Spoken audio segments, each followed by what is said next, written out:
지금까지 문화광장이었습니다. 북상 중인 제5호 태풍 다나스가 내일 남부 내륙을 관통할 것으로 예상됩니다. 장마 전선과 겹치면서 제주 산간에 최대 700mm 이상의 비가 내리는 등 제주와 남부를 중심으로 폭우가 쏟아지겠습니다. 문재인 대통령과 여야 5당 대표가 회동을 갖고 일본 수출 규제에 대해 범국가적인 비상협력기구를 설치하기로 했습니다. 초당적 대응엔 뜻을 모았지만 합의문 대신 공동 발표문을 채택했습니다. 오늘 새벽 일본 대사관 앞 차량에서 불이 나 70대 남성이 크게 다쳤습니다. 이 남성은 대사관에 진입하려다 제지당하자 분신을 시도한 것으로 알려졌습니다. 미공 군함이 호르무즈 해협에서 이란 무인 정찰기를 격추했습니다. 트럼프 미 대통령이 방어적인 조치였다고 밝힌 가운데 양국 간 긴장이 다시 고조되고 있습니다. 네, 올해 장마 예년보다 늦지막히 시작해서 좀처럼 시원스럽게 물러가지를 않고 있습니다. 사라진 듯 했다가 다시 또 찾아와서 비를 뿌리는 패턴이 반복되고 있는데 지금 제주도와 남부지방이 그 장마 전선 아래에 들어가 있습니다. 엎친 데 덮친 격으로 태풍까지 올라오고 있다는데요. 오늘과 내일 상당한 고비가 되겠습니다. 부산 중계차를 연결해 보겠습니다. 공웅조 기자, 당장 오늘 오전부터 큰 비가 내릴 걸로 예보가 돼 있던데 지금 이 시각 상황은 어떻습니까? 예, 부산지방은 오늘 새벽부터 비가 내리기 시작했습니다. 조금 전까지는 시간당 강수량이 5에서 10mm 정도로 많지는 않았는데요. 하지만 지금은 빗발이 점차 거세지고 있음을 확실히 느낄 수가 있습니다. 약 2시간 뒤, 그러니까 오전 9시쯤부터는 시간당 30mm가 넘는 폭우가 쏟아질 것으로 전망되고 있습니다. 지금 내리는 비는 장맛비인데요. 여기에 북상 중인 제5호 태풍 다나스가 장마 전선과 만나서 남부지방에 많은 비를 뿌릴 것으로 전망됩니다.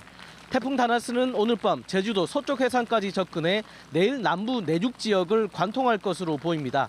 제주도와 호남, 영남 지역은 이르면 오늘 오후부터 태풍 영향권에 들어갈 것으로 예상됩니다. 이미 제주도 산간 지역에 호우경보, 부산과 경남, 전남 대부분 지역에 호우주의보가 내려진 상태입니다. 기상청은 내일까지 제주도 산지는 최고 700mm, 남해안 지리산 부근에 150에서 300mm, 그 밖에 남부지방도 최고 200mm가 넘는 비가 내리겠다고 예보했습니다. 장맛비에 이어서 태풍이 많은 비를 몰고 올 것으로 예상되자 중앙재난안전대책본부는 어제부터 비상 1단계를 발령했고 각 지자체는 상습 침수구역과 산사태 위험지역 등을 집중 점검하고 있습니다. 지금까지 부산 광안리 해수욕장에서 KBS 뉴스 공조입니다. 네, 예전에도 한반도에 비 피해가 크게 났던 사례들을 돌아보면 이 장마 전선에 태풍이 겹치는 경우가 많았습니다. 이번이 딱 그런 상황인데요. 앞서도 들으셨듯이 주말까지 제주에는 최고 700mm의 어마어마한 폭우가 내릴 수도 있다고 합니다. KBS 기상센터를 연결해서 더 자세히 들어보겠습니다. 베이지 캐스터, 일단 예보 내용을 보면 앞으로가 심상치가 않아요. 지금까지는 집계된 내용들이 좀 어떻습니까? 네, 장마 전선의 영향으로 현재 제주도와 남해안에 비가 내리고 있습니다. 이 지역에는 시간당 50mm 안팎의 세찬 비가 쏟아지는 곳이 있는데요. 우산을 쓰더라도 옷이 다 젖을 정도입니다. 오늘 현재 제주도와 남해안으로는 호우특보가 발효 중입니다. 앞으로 태풍의 영향을 받으면서 남부지방으로는 태풍특보가 확대될 것으로 보입니다. 하지만 서울을 비롯한 중북부 지역에서는 낮 기온이 34도 안팎까지 오르면서 폭염주의보가 이어지겠습니다. 이 지역은 내일부터 태풍의 영향으로 비가 내릴 것으로 보입니다. 현재 5호 태풍 다나스는 타이완 부근 해상에서 북진하고 있습니다. 앞으로 이 태풍의 예상 진로를 살펴보면 오늘 밤 제주도 서쪽 부근 해상을 지나서 남부 내륙을 내일 관통한 뒤 일요일에 동해상으로 빠져나갈 것으로 예상이 됩니다. 이번 비는 남부지방과 제주도를 중심으로 이례적인 폭우가 예보되어 있어서 철저한 대비가 필요합니다. 제주 산지에는 내일까지 700mm가 넘는 많은 비가 내리겠고 그 밖에 제주와 남해안, 지리산 부근으로는 150에서 500mm가 넘는 비가 쏟아지겠습니다. 그 밖에 전북과 영남 내륙 지역으로도 200mm가 넘는 비가 예상되고 강원 영동과 전북 지역에 50에서 150mm, 서울을 비롯한 수도권과 강원 영서, 충청 지역으로는 10에서 70mm의 비가 예상됩니다.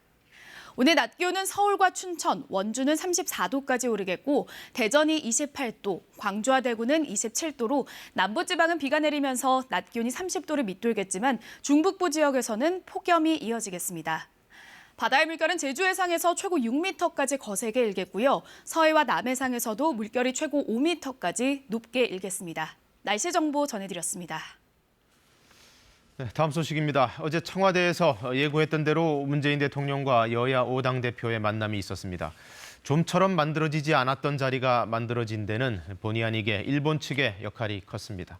청와대와 여야 초당적인 대응 방안을 논의했는데 일단 몇 가지 의견을 모아서 공동 발표문을 내놨습니다. 김지선 기자가 전해드립니다.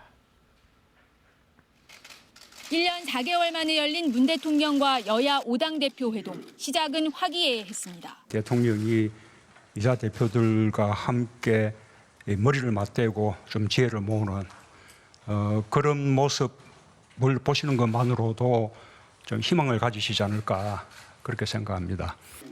문 대통령은 미래지향적 한일 관계 발전을 강화하기 위해 셔틀 외교도 제안했다며 일본의 이번 조치가 굉장히 유감스럽다고 말했습니다. 정의용 국가안보실장은 예상되는 일본의 추가 조치를 설명하면서 7월 31일 또는 8월 1일 일본이 우리나라를 화이트리스트에서 배제할 것으로 보인다고 말했습니다. 회동 결과 문 대통령과 여야 5당 대표는 4가지 사항에 대해 뜻을 모았습니다.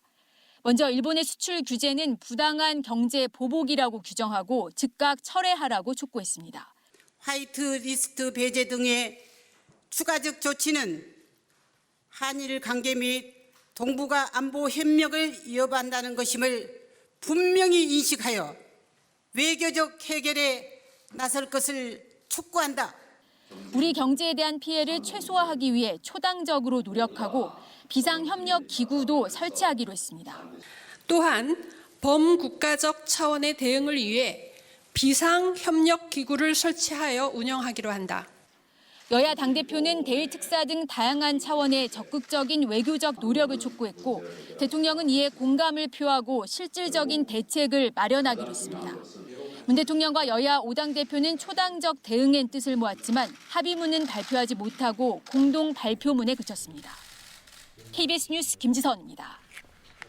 네, 이렇게 큰 틀에서는 한 목소리를 냈음에도 불구하고 합의문이 아닌 공동 발표문만 나왔다는 것은 그만큼 세부 강론에서는 저마다의 해법이 달랐다는 얘기입니다.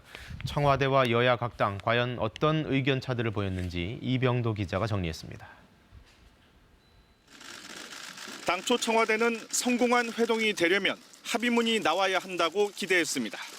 그러나 국회에서 사전 조율에 실패했고 회동이 끝난 뒤에는 4개항의 공동 발표문이 나왔습니다. 일본 조치가 경제 보복이라는 데는 이견이 없었지만 해법은 제각각이었기 때문입니다.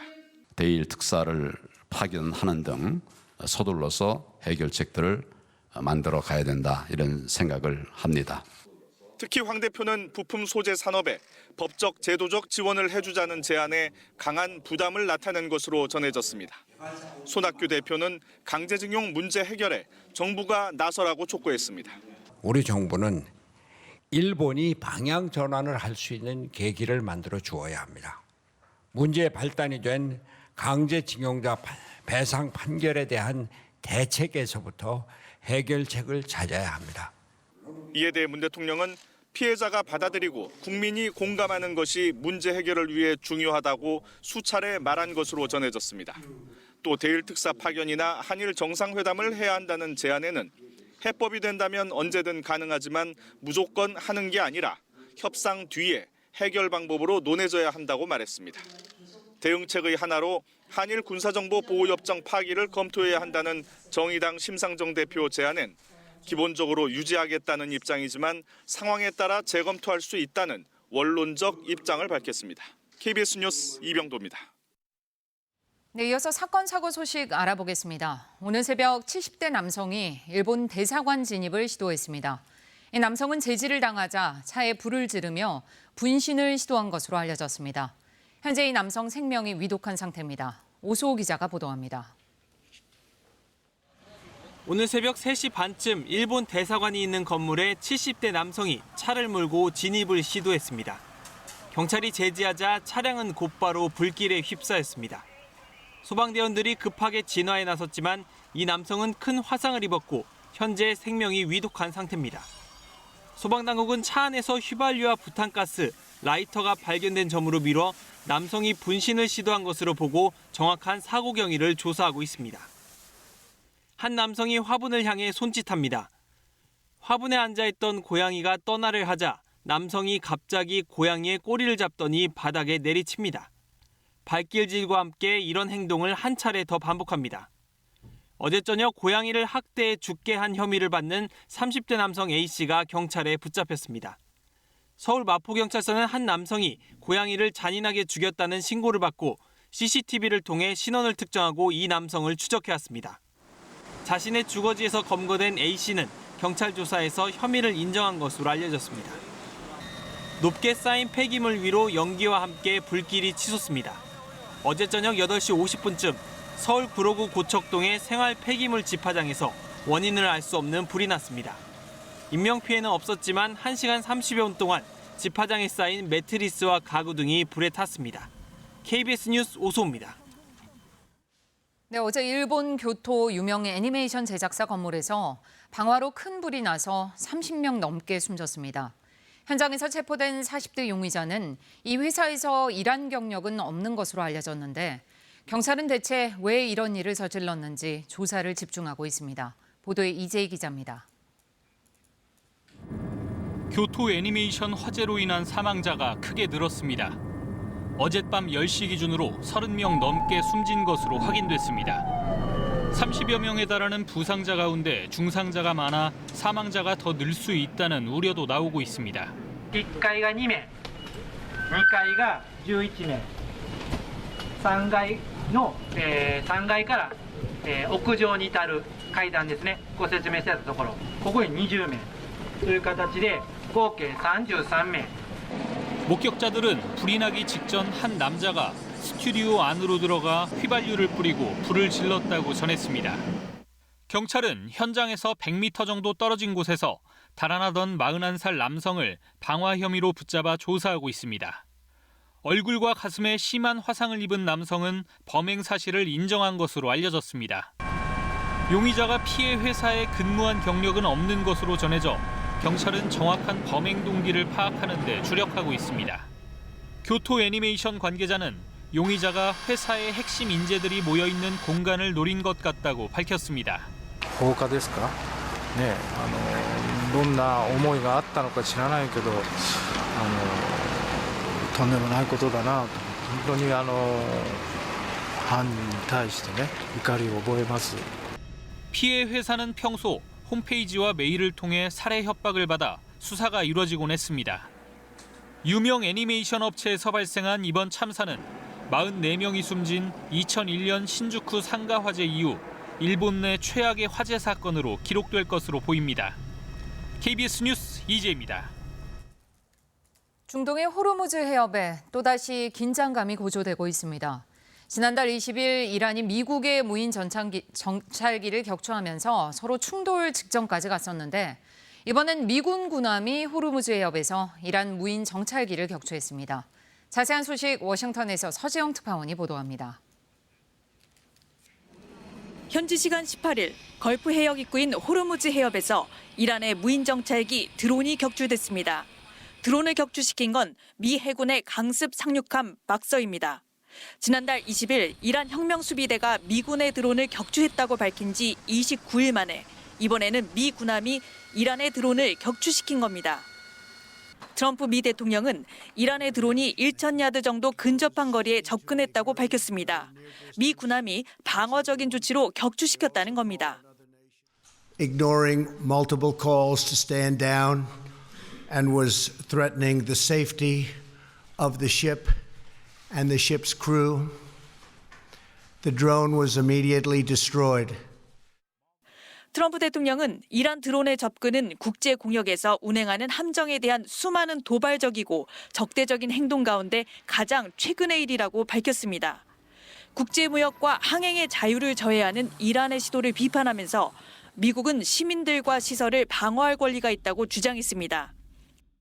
I also call on other nations to protect their ships as they go through the strait and to work with us in the future.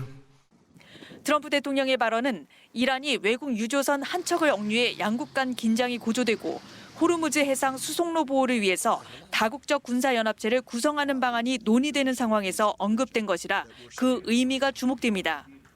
And we don't seek war with Iran. What we seek is to deter Iran from destabilizing and malign activities across the region. 미국은 현지 시각 19일 각국 대사관을 상대로 호르무즈 해협의 안전 확보 방안을 위한 설명회를 개최합니다. 이 자리에는 한국 대사관 관계자도 참석할 예정인 것으로 전해졌습니다. 워싱턴에서 KBS 뉴스 서지영입니다. 한국은행이 올해 경제 성장률 전망치를 추가로 더 낮춰 잡고 금리도 3년 만에 인하했습니다. 경기 상황이 워낙 좋지 않은 데다 일본의 경제 보복까지 겹치면서 이런 기조로 방향을 잡은 건데요. 김민철 기자가 보도합니다. 한국은행이 올해 경제 성장률 전망치를 또다시 낮춰 잡았습니다. 한은이 발표한 올해 GDP 성장률 전망치는 종전보다 0.3%포인트 낮은 2.2%, 1월과 4월에 이어 올해만 세 번째 하향 조정입니다. 하반기엔 좋아질 거란 4월 전망과 달리 이번에는 민간 소비 증가세가 둔화되고 투자와 수출이 부진할 거란 어두운 전망을 내놓았습니다. 성장률 2.2%는 글로벌 금융위기 영향이 있던 2009년 이후 가장 낮은 수준입니다. 더 큰 문제는 경제의 기초 체력이라 할 수 있는 잠재 성장률도 낮아지고 있다는 점입니다. 2%대 후반으로 봤던 잠재 성장률을 이번엔 2%대 중반으로 낮췄습니다. 그만큼 우리 경제가 당초 예상보다도 빠르게 늙어가고 있다. 그리고 활력이 약화되고 있다라는 의미로 해석해야 할 것으로 보여집니다. 결국 기준금리도 0.25%포인트 낮춘 연 1.5%로 결정했습니다. 최근 일본의 수출 규제로 불확실성이 높아진 점도 반영됐습니다. 한국에 대한 수출 규제가 그야말로 현실화되고 또 뭐 경우에 따라서는 더 확대되고 한다면은 우리 수출 그리고 더 나아가서 우리 경제에 미치는 영향이 적다고 할 수는 없습니다. 그러면서 금리 인하만으로는 한계가 있는 만큼 적극적인 재정 집행이 필요하다고 강조했습니다. 이 총재는 완화 기조를 유지해 나갈 예정이며 시장과의 소통도 강화하겠다고 밝혀 금리 추가 인하 가능성도 열어뒀습니다. KBS 뉴스 김민철입니다. YG 엔터테인먼트를 이끌던 수장 양현석 씨는 성매매 알선 의혹과 관련해 내사를 받던 신분에서 이제 공식적으로 수사를 받는 신분으로 전환됐습니다. 경찰이 본격적인 증언과 증거 확보에 나서며 정식 수사로 넘어간 건데요. 이 소식은 김수연 기자가 전해드리겠습니다. 고급 음식점들이 밀집한 서울 신사동 거리. 대로변에 위치한 이 유흥주점은 한 달여 전부터 계속 문이 닫혀 있습니다. YG의 전 총괄 프로듀서 양현석 씨의 성매매 알선 의혹과 관련해 핵심 인물로 알려진 이른바 정마담이 일하던 곳입니다. 양 씨는 지난 2014년 7월 서울의 한 음식점에서 정마담 등 유흥업소 여성들과 함께 동남아시아 재력가 조루우와 만난 뒤 이른바 성접대를 했다는 의혹이 제기됐습니다. 이후 같은 해 10월 양 씨의 부탁을 받은 정마담이 유흥업소 여성들과 함께 조루우의 호화 요트를 타고 프랑스 등 해외에서 이른바 원정 성매매를 했다는 의혹이 추가로 불거졌습니다. 경찰은 이와 관련해 해외에 나가기 일주일 전쯤 양 씨의 측근에게서 2억 원 상당의 유로화를 받았다는 정마담의 진술을 확보했습니다. 이처럼 구체적인 정황과 오간 돈의 액수가 드러나면서 경찰이 내사 50여일 만에 정식 수사로 전환한 겁니다. 경찰은 양 씨와 정마담, 유흥업소 관계자 등 모두 4명을 성매매와 성매매 알선 혐의로 입건하고 압수수색 등을 통해 증거 확보에 나설 것으로 알려졌습니다. YG 엔터테인먼트 측은 경찰 수사와 관련해 확인해 줄 수 있는 게 없다며 회사 차원의 입장이 없다고 밝혔습니다. 수사 전환이 알려지자 YG 엔터테인먼트 주가가 급락해 최근 1년 사이 최저가를 기록하기도 했습니다.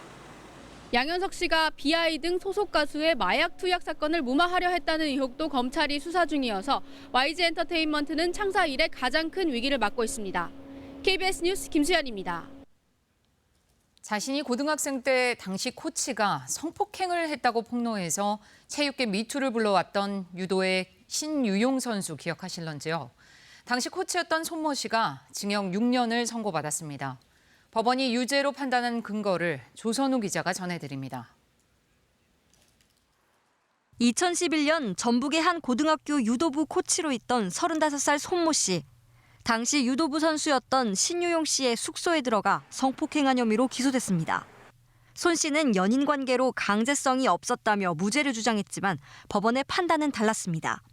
일관되고 구체적인 피해 진술에 신빙성이 있고 강제성도 인정된다며 성적 자기결정권을 침해한 이유를 들어 징역 6년을 선고했습니다. 유도부 선수들을 관리 감독해야 할 지위에 있는 코치가 학생인 피해자를 강압적으로 성폭행한 죄질이 무겁다는 겁니다. 재판부는 손 씨가 폭로를 두려워해 50만 원을 보낸 것도 유죄 판단의 근거로 삼았습니다. 신 씨가 성폭행 피해 사실을 뒤늦게 털어놓은 데에 대해서는 당시 코치의 말에 복종해야 하는 학생 신분에서 알리기 어려웠을 것이라고 판단했습니다. 고등학교 졸업한 후에는 수년 동안 주변 사람들한테 고민을 하면서 이런 사실들을 얘기를 한 그런 정황들이 다 드러나고요.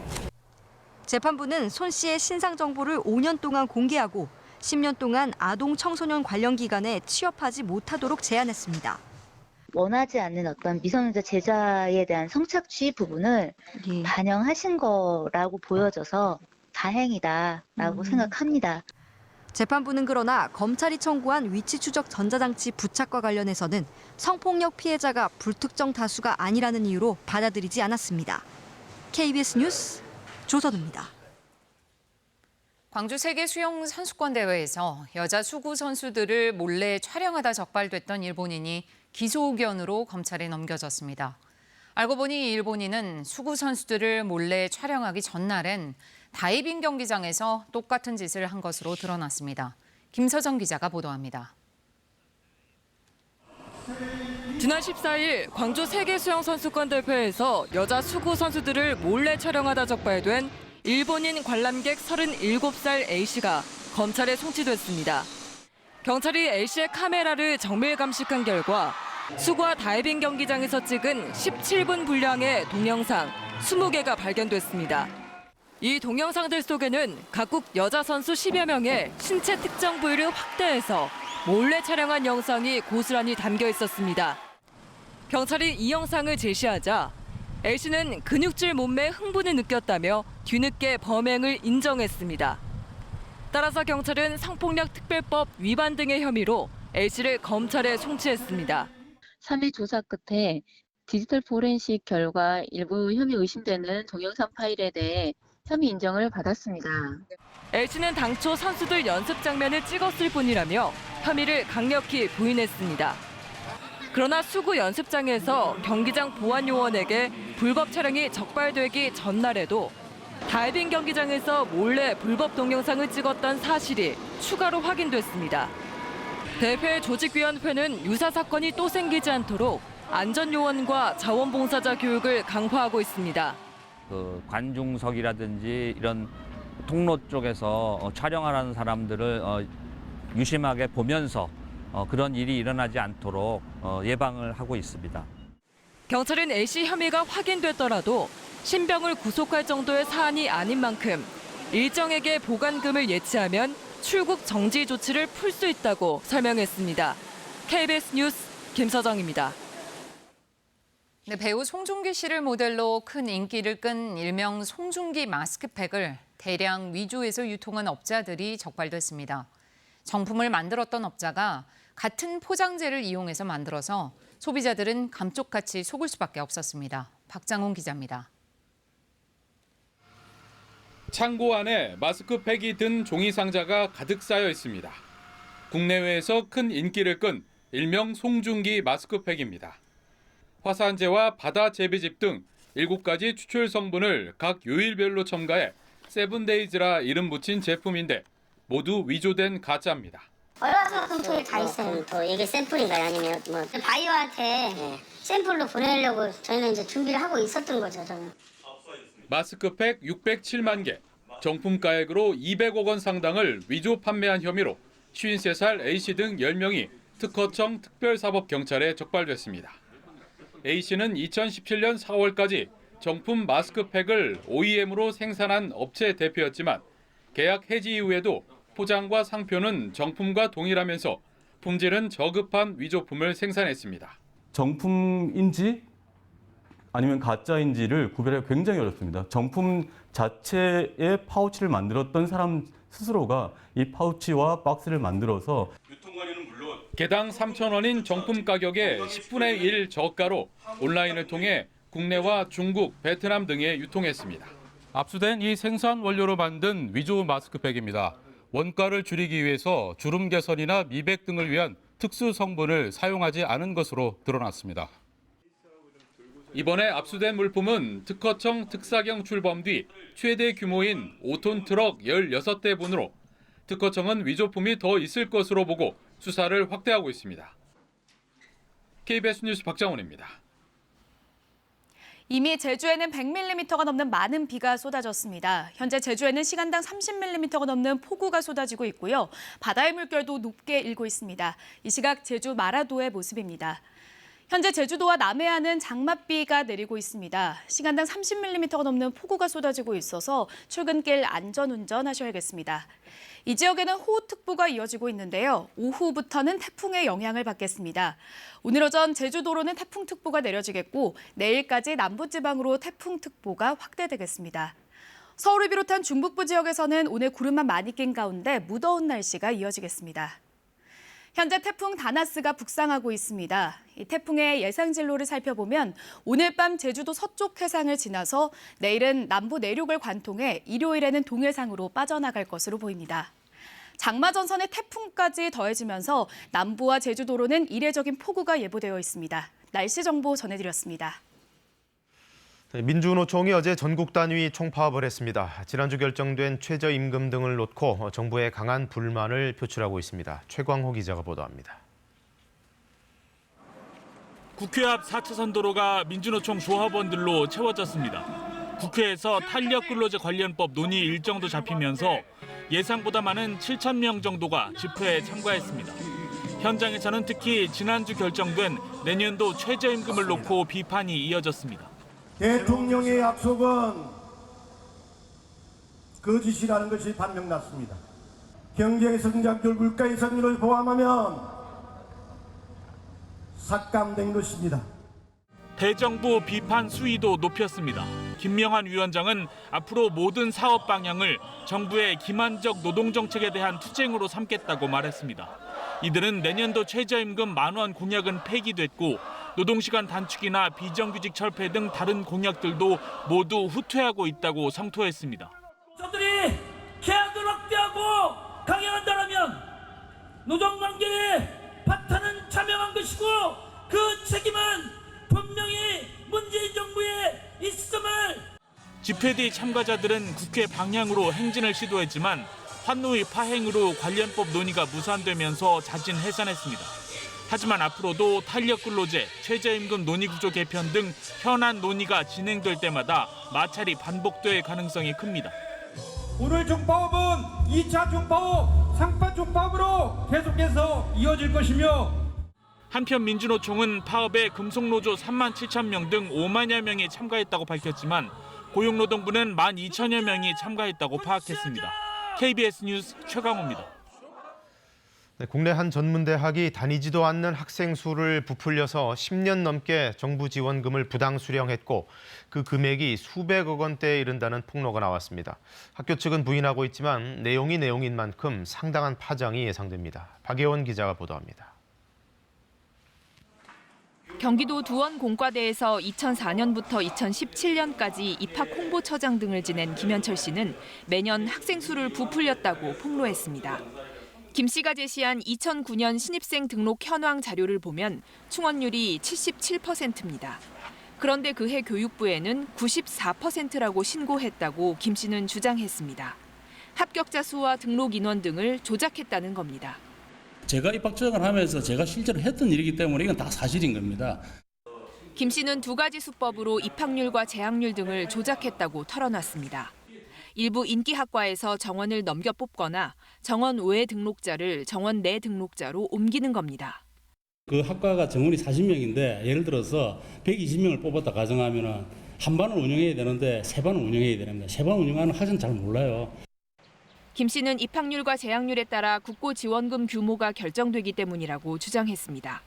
두원 공과대는 실제로 2012년 이후 교육부에서만 230억 원 넘는 지원금을 받았습니다. 다른 부처까지 더하면 10여 년간 800억 원가량을 지원받았다는 게 김 씨 주장입니다. 교육부가 2017년 실태조사를 했지만 이 같은 사실은 드러나지 않았습니다. 감사를 나왔으면 제대로 감사를 해야 되잖아요. 감사를 제대로 안 한 겁니다. 두원 공과대는 이 같은 폭로에 대해 명백한 허위 사실이라며 법적 대응을 하겠다고 밝혔습니다. KBS 뉴스 박예원입니다. 네, 요즘 스마트폰 앱 가운데는 자신의 얼굴을 아기처럼 또는 노인처럼 원하는 대로 바꿔주는 사진 앱들이 인기인데요. 그런데 한 어플리케이션이 미 워싱턴 정가에서 논란이 되고 있습니다. 인기 페이스 앱이 러시아 사람에 의해서 개발됐고 그래서 러시아가 미국 선거에 개입할 수 있다는 건데 휴대전화 어플리케이션과 선거 개입, 어떤 연관관계가 있는 건지 최동혁 특파원이 전해드립니다. 할리우드 유명 인사들이 SNS에 올린 사진들입니다. 머리는 백발에 얼굴엔 주름이 진 나이 든 자신의 모습을 올렸습니다. 이처럼 미국에서 인기를 끌고 있는 스마트폰 애플리케이션 페이스 앱이 워싱턴 정가에선 논쟁거리로 떠올랐습니다. 지난 2016년 대선에서 러시아 해커들의 공격을 받았던 미국 민주당 전국위원회는 내년 선거와 관련해 당내 인사들에게 이 페이스 앱 사용을 중단해달라고 요구했습니다. 러시아인들이 개발한 페이스 앱 사용은 자칫 내년 대선에서 러시아의 선거 개입에 악용될 수 있다는 우려 때문입니다.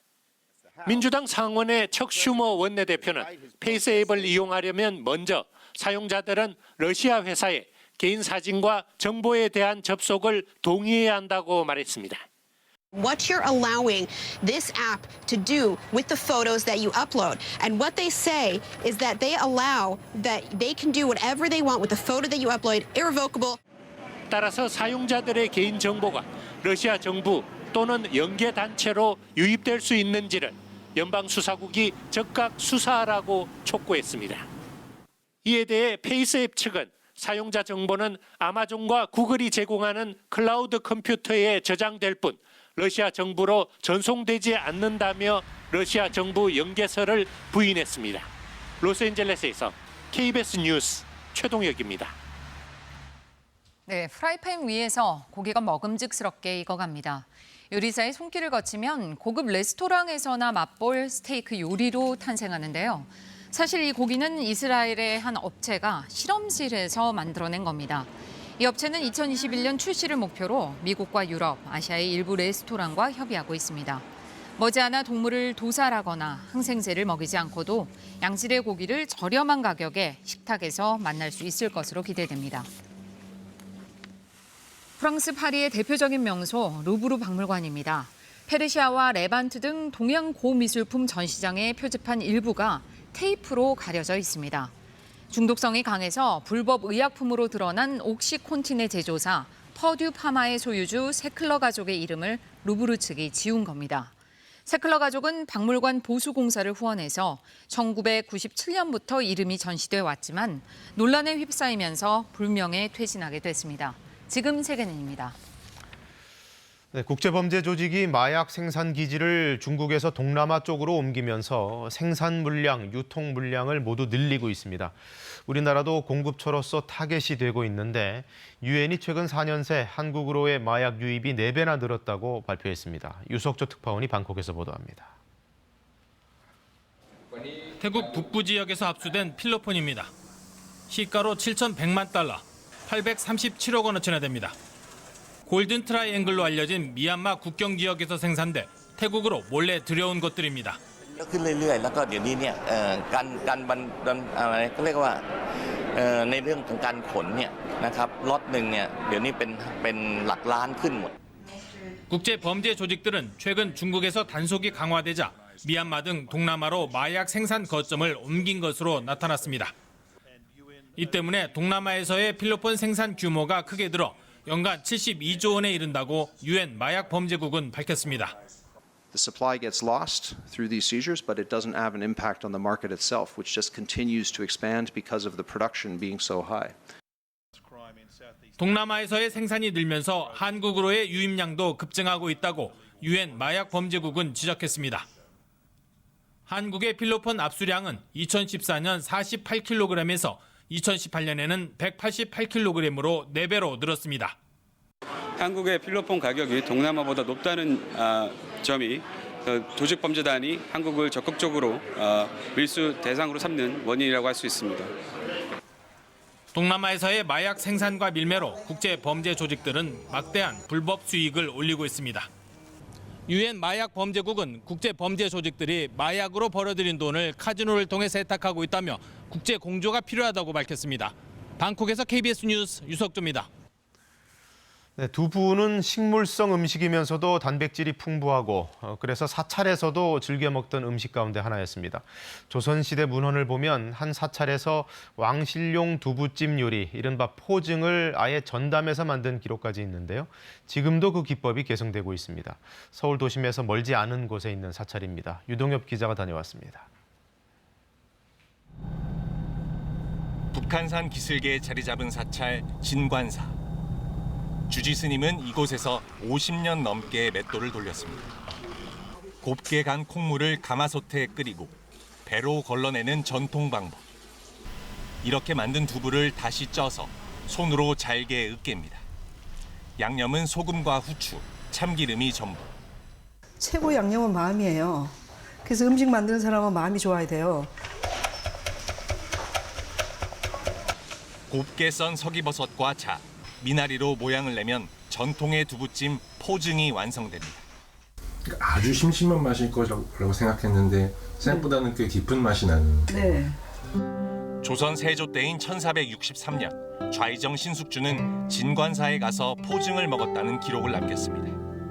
이후 진관사는 500년 가까이 왕실에서 쓸 두부를 만들어 왔습니다. 14세기 말 두부가 도입되어 이후 사찰 음식으로 정착되고 더 나아가 왕실은 물론 일반 민가에까지 두부가 확산되게 되는. 두부 조림부터 5가지 색깔을 낸 두부 전골과 맑은 탕까지 모두 간단한 양념으로만 맛을 낸 두부 음식들입니다. 내가 먹은 음식 내 몸과 인격을 만들어요. 그래서 이 음식이 아주 담백해야 되고 그리고 우리가 만드는 음식도 간단해야 돼요. 담백하면서도 깊은 맛. 일상의 음식이지만 그 속엔 수백 년 세월과 정성이 담겨 있습니다. KBS 뉴스 유동엽입니다.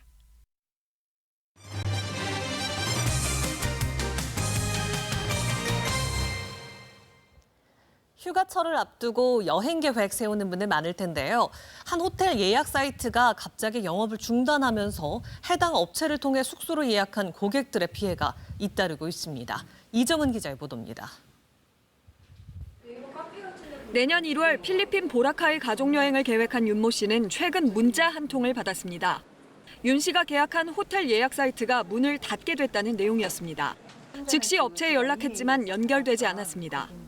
업체에 카톡을 해도요, 답변이 없었고 읽지 않는 상태고요. 전화를 해도 받지 않습니다. 이미 지난 3월 이 업체에 479만 원을 송금했지만 리조트 측의 예약을 확인하니 예약이 취소됐다는 답이 돌아왔습니다. 정상적인 예약 번호라고 확인을 받았기 때문에 저는 한치의 의심도 하지 않고 있어요. 회사 주소를 찾아가 보니 현재 영업은 중단된 상태였습니다. 바로 이곳인데요. 돈을 전부 지불한 예약만 믿고 이번 여름 휴가를 기다렸다가 리조트로부터 예약이 안 돼 있다는 황당한 말을 들은 고객도 있습니다. 호텔도 지금 예약이 아예 안 된 상황이고요. 비행기도 취소해서 저희는 이제 여름 계획이 완전 취소됐어요. 이 업체를 통해 예약한 고객은 270여 명. 수십만 원에서 많게는 수백만 원을 잃게 된 피해자들의 환불 요청이 잇따르고 있지만 업체 대표는 당장은 돈을 돌려주기 어렵다는 입장입니다. 여러 가지 저희들이 기체 경영 미스로 작년에 보라카이 폐쇄도 됐고요. 그런 부분 때문에 미스가 있었고 그러다 보니까 예약이 이때 결제를 안 했어요. 업체 대표는 대신 피해 금액을 차차 변제하겠다고 밝혔습니다. 경찰은 사기 혐의로 업체 대표 신 씨에 대한 고소장을 접수하고 수사에 나섰습니다. KBS 뉴스 이정은입니다. 해외로 떠날 계획인 분들 감염병에 걸리지 않도록 예방책 눈여겨보셔야겠습니다. 해마다 해외 감염병이 늘고 있어 주의가 필요한데요.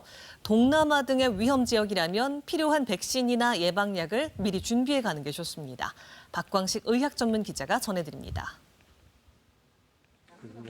6월 말 말레이시아에 다녀온 이 여성은 귀국한 뒤 고열에 시달렸습니다. 검사를 해보니 말라리아였습니다. 봉사활동을 하기 위해 모기가 많은 밀림에 들어갔지만 예방약은 먹지 않았습니다. 동남아 매년 가는데 제가 좀 장화했던 것 같아요. 예방약을 좀 먹고 갔어야 되는데 제가 너무 좀 준비를 안 하고 갔던 게 문제였던 것 같아요. 해외 유입 감염병은 올 상반기만 332건으로 이미 지난해의 절반을 넘었습니다. 베트남과 필리핀 등 동남아시아 지역에 집중됐습니다. 말라리아 등 모기매개 감염병이 가장 많았고 장티푸스 등 식중독과 홍역이 뒤를 이었습니다. 눈여겨볼 건 홍역입니다. 지금 전 세계적으로 문제거든요. 동남아시아 지역도 그렇고 유럽도 그렇고 미국도 그렇고. 그래서 홍역은 이제 어느 한 곳은 안전하고 어느 한 곳은 괜찮다 이렇게 말하기가 어려운 병이 됐어요. 홍역 항체가 없다면 최소 2주 전 홍역 백신을 맞고 출국하는 게 좋습니다. 20, 30대는 A형 간염 예방 접종도 필요합니다. 말라리아 발생이 많은 아프리카와 인도, 동남아시아 등의 여행 계획이 있다면 의사와 상의 후 예방약을 복용해야 합니다. 특히 나이지리아, 콩고공화국, 모잠비크 등 치명적인 열대열 말라리아가 유행하는 지역은 피하는 게 좋습니다. KBS 뉴스 박광식입니다. 제주에 단독주택을 개조한 무등록 제조 공장에서 과일잼을 만들어 온 유명 업체가 경찰에 적발됐습니다. 지난해부터 1년 동안 팔린 과일잼만 7만 개가 넘을 것으로 추정됩니다. 이면희 기자가 취재했습니다. 비좁은 방 안에 발 디딜 틈 없이 공사 자재들이 가득합니다. 집 바깥편에 설치된 냉동 창고에는 포장된 과일잼들과 코코넛 가루가 쌓여 있습니다. 제주를 찾은 관광객에게 인기를 끈 이 과일잼이 제조된 곳은 식품 공장이 아닌 일반 가정주택입니다. 보시는 것처럼 주택가에 위치한 일반 가정집에서 1년 넘게 과일잼을 불법 제조해왔습니다. 마치 서울의 공장에서 제조된 것처럼 허위로 표시해 제주 유명 해양관광지 카페 2곳에서 유통해온 혐의로 제주도 자치경찰단에 적발됐습니다. 여러 TV 예능 프로그램에까지 홍보되면서 1년여 동안 7만 개 이상 팔렸습니다. 업체는 잼 판매 수익으로만 11억 원 상당을 벌어들인 것으로 자치경찰은 보고 있습니다. 일단 서울에 정식 등록된 공장이 있습니다. 그 물류 비용도 아끼고 또 여기 제조업 허가 등록이 이게 되게 좀 까다롭다고. 제주도 자치경찰단은 과일잼 제조업체 대표 42살 A씨에 대해 보건범죄 단속에 관한 특별조치법 위반 혐의로 구속영장을 신청하고 관리팀장 등 3명을 같은 혐의로 입건했습니다. 한편 해당 업체는 내부적으로 공식 입장을 정리하고 있다는 입장을 밝혔습니다. KBS 뉴스 이면입니다. 본격적인 여름철 무더위가 시작되면서 벌들의 활동도 활발해지고 있는데요. 이 벌쏘임 주의하셔야겠습니다. 7월 들어 도심 곳곳에서 벌집 재고 신고도 크게 늘고 있습니다. 민수아 기자입니다. 도심의 한 아파트 산책로 숲을 속에 커다란 말벌집이 있습니다. 긴급 출동한 소방관이 완전 무장을 하고 제거 작업을 벌입니다. 살충제를 뿌려 마무리 작업까지 30분 이상 걸렸습니다. 어른 주먹만한 벌집에선 벌 50여 마리가 나왔습니다. 일을 하다 발견한 아파트 관리 직원이 위협을 느껴 119에 신고했습니다. 단지 내 산책로 나무 고르기 작업하다가 벌이 날아다니니까 얼른 피해가 나온 거죠. 본격적인 더위 시작과 함께 벌 개체수가 늘고 활동이 왕성해지면서 벌집 제거 신고가 급격하게 늘고 있습니다. 소방청에 따르면 이번 달 벌집 제거 출동은 잠정 13,500건으로 지난달 8,000건보다 크게 늘었습니다. 하루 평균 750여 차례에 달합니다. 지난해 전국 소방서에서 출동한 벌집 제거 출동 중 80%가량은 7월과 9월 사이에 집중됐습니다. 장소도 아파트와 단독주택, 공장 등 가리지 않습니다. 벌집을 발견하면 무리하게 제거하지 않는 것이 좋습니다. 자칫 벌을 자극해 벌쏘임으로 이어질 수 있기 때문입니다. 직접 제거하려고 하지 마시고 119로 신고하시는 것이 가장 안전합니다. 향수 등 강한 냄새를 유발하는 물질은 뿌리지 말고 밝은 색상의 옷을 지향해 하셔야 합니다. 벌에 쏘였다면 신용카드 등을 이용해 피부를 긁어내듯 벌침을 제거하고 쏘인 곳을 비눗물로 깨끗이 씻어주는 것이 좋습니다. 만약 호흡곤란, 경련 등의 증상이 나타나면 즉시 119에 신고하여 응급처치를 받으며 병원으로 이동하는 것이 안전합니다. KBS 뉴스 민수아입니다. 이 시각 현재 출근길 교통 상황 알아보겠습니다. 서울경찰청입니다. 안녕하십니까. 금요일 아침 교통정보입니다. 여름철 차량 에어컨 켜실 때 효과를 높이기 위해 처음엔 강하게 점점 약하게 하시는 분들 많습니다. 그런데 더 중요한 것이 있습니다. 처음 켜실 때 창문을 열어 환기를 시켜주셔야 호흡기, 기관지 보호에 도움이 된다는 점 알아두시기 바랍니다. 남부순환도로 서울대 입구 사거리에서 까치고개 사거리 사이, 간간히 서행과 이후 경남 아파트 부근에서 국립국악원 사이 더딘 운행되고 있습니다. 언주로 도심안 쪽 내곡나들목 부근 1-20km 내외 속도로 정체며 이후로 내봉터널 사거리 부근에서는 평소보다 수월한 모습입니다. 3일로 종로와 시청 방향 차량들 늘면서 어제보다 속도가 떨어지고 있지만 아직은 큰 정체는 없는 편입니다. 그 밖에 동작대로 사당역 사거리 부근 간간히 양방향 지체와 정체며 도심 안쪽 진입이 점점 힘겨워지고 있습니다. 교통통제 및 혼잡 예상 정보입니다. 광화문 광장에 오후 2시부터 5시까지 대규모 집회와 도로 행진으로 주변도로 혼잡이 불가피할 것으로 보이며 충정로의 국민연금 사옥 앞에도 오후 5시부터 저녁 7시 30분까지 소규모지만 주변도로 행진에 따른 혼잡이 예상됩니다. 교통정보였습니다.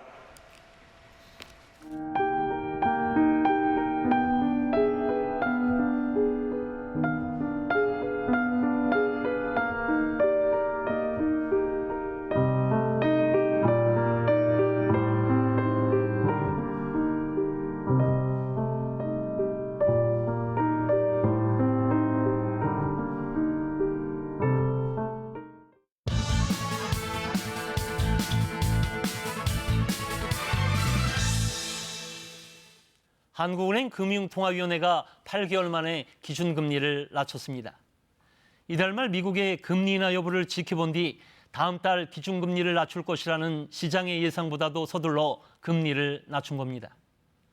미중 무역 분쟁이 장기화되고 반도체 경기 둔화와 일본의 수출 규제가 우리 경제에 쓰나미처럼 밀려오면서 경기를 부양할 필요성이 그만큼 커졌기 때문입니다.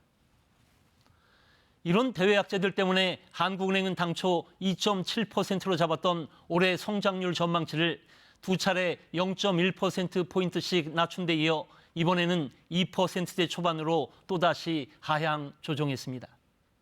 수출 감소가 7개월째 지속되면서 미래 사업 전망을 어둡게 보는 기업들이 투자를 줄이고 있고 기업들의 투자 감소가 성장률 하락으로 연결되고 있기 때문입니다. 올 1분기 국내 설비 투자는 지난해 1분기보다 7.4% 줄어 10년 만에 가장 큰 폭으로 감소했습니다. 부진한 기업들의 투자를 회복시키기 위해 정부는 이달 초 발표한 하반기 경제운영 방향에서 투자 시 세금을 깎아주는 투자 세액공제를 대폭 확대했습니다. 여기에다 기업들이 대출을 받아 투자하기 쉽도록 한국은행이 금리 인하까지 단행한 겁니다.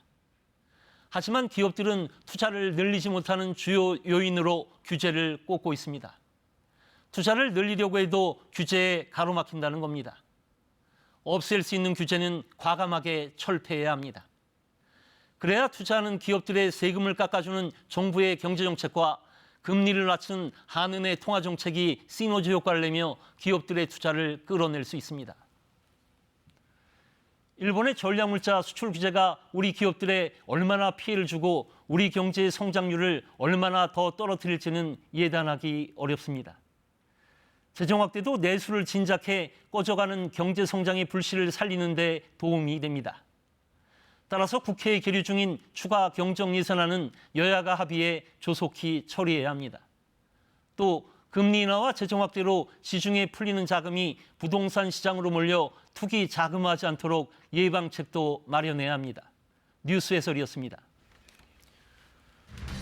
북상 중인 제5호 태풍 다나스는 내일 남부 내륙을 관통할 것으로 예상됩니다. 장마전선과 겹치면서 제주 산간에 최대 700mm 이상의 비가 내리는 등 제주와 남부를 중심으로 폭우가 쏟아지겠습니다. 문재인 대통령과 여야 5당 대표가 회동을 갖고 일본 수출 규제에 대해 범국가적인 비상협력기구를 설치하기로 했습니다. 초당적 대응의 뜻을 모았지만 합의문 대신 공동 발표문을 채택했습니다. 오늘 새벽 주한 일본 대사관 앞 차량에서 불이 나 70대 남성이 크게 다쳤습니다. 이 남성은 대사관에 진입하려다 제지를 당하자 분신을 시도한 것으로 알려졌습니다. 미군 군함이 호르무즈 해협에서 이란 무인 정찰기를 격추했습니다. 트럼프 미 대통령이 방어적인 조치였다고 밝힌 가운데 양국 간 긴장이 다시 고조되고 있습니다. 제주를 오가는 하늘길과 바닷길에 차질이 우려됩니다. 현재 제주에는 시간당 30mm가 넘는 폭우가 쏟아지는 곳이 있고요.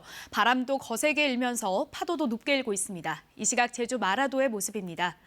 현재 장마전선에서 강한 비구름대가 발생하면서 제주도와 남해안으로는 강한 비가 쏟아지고 있습니다. 이에 따라 호우특보도 점차 확대 강화되고 있는데요. 제주뿐만 아니라 부산에는 호우경보가 내려져 있습니다. 오늘 충청과 남부지방에는 종일 장맛비가 내리겠지만 중북부 지역에서는 폭염이 이어지겠습니다. 오늘 오후부터는 태풍의 점차 영향권에 들면서 내일까지 남부지방에는 태풍특보가 확대될 것으로 보입니다. 현재 5호 태풍 다나스가 북상하고 있습니다. 태풍의 예상 진로를 살펴보면 오늘 밤 제주도 서쪽 해상을 지난 뒤 내일은 태풍이 남부 내륙을 관통해 토요일 늦은 밤 동해상으로 빠져나갈 것으로 예상이 됩니다. 장마전선에 태풍까지 더해지면서 이례적인 폭우가 예보되어 있습니다. 제주 산지에는 700mm가 넘는 많은 비가 쏟아지겠고 남해안과 지리산 부근에도 500mm가 넘는 비가 예보되어 있습니다. 날씨 정보 전해드렸습니다. 네, 금요일 아침 KBS 뉴스 광장 마치겠습니다. 시청해 주셔서 고맙습니다.